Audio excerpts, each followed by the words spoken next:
What's happening, y'all? I need to read this to y'all. Okay, it doesn't matter, like, what your faith is or what religion you practice, but I'm reading from the Holy Quran, okay? And if you want this Quran that I have, you can DM or inbox us. We do have some available. But I'm reading. It says the children of Israel, Bani Israel, um, 17, Surah 17. I'm going to read from IX 9 to 17. Listen to this.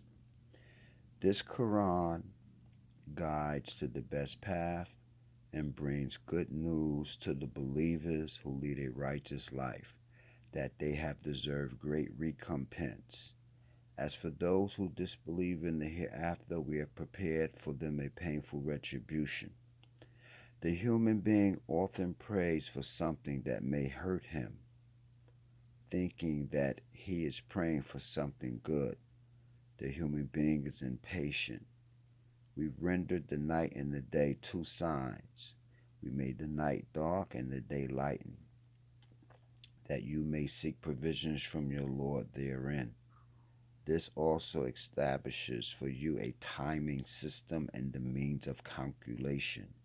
We thus explain everything in detail.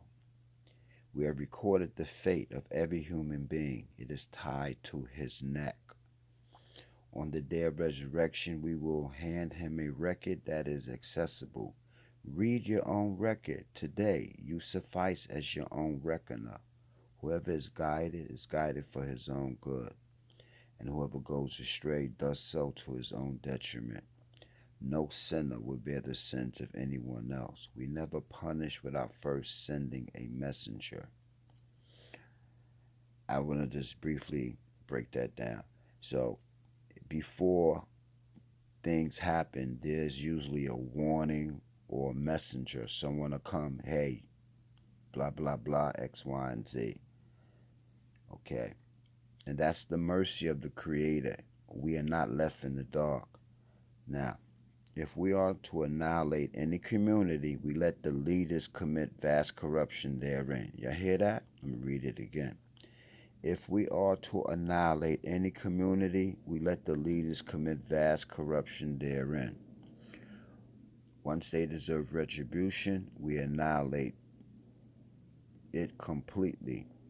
Many a generation have we annihilated after Noah. Your Lord is most efficient in dealing with the sins of his servants. He is fully cleansed. Seer. Now I'm gonna stop there.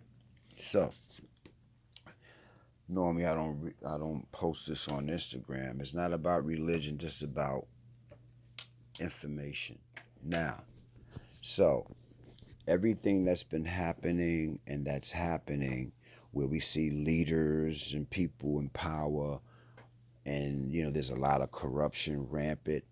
So now we have the answers to why this is being allowed to happen by the universe or by the creator or by God. Is because this is one of the signs that they will be destroyed. So, and I'm not on some holy roly better than you. So what I'm saying is that each one of us individually have to look at how we are living and hopefully make some adjustments so that we don't get caught up in that destruction. None of us is perfect. We will never be perfect, but if we have an understanding that we want to at least try to be in that right path of inner ultimate acknowledgement frequency of what the reality is pertaining to the body dying and the soul going to another plane, sphere of elevation, of consciousness, and so on and so forth, then we have to understand that there are some things that are true. It's not about religion, but if you look at all the different books, all the different people that came, a lot of them had a similar message. And that message was, listen, get yourself together, try not to do this, try not to do that, so on and so forth, and try to change. That's all we can do. So now we know, I'm going to repeat it, why what is happening has been happening. So what is the solution that we should have in our life path? I feel that that solution should be We should be conscious to the best of our abilities and try to do the right thing. And if we fall short, then add more good on to what it is that we're doing. And hopefully we can break free from a lot of the things that we may be caught up in or get caught up in and stuff like that. It's all cosmic.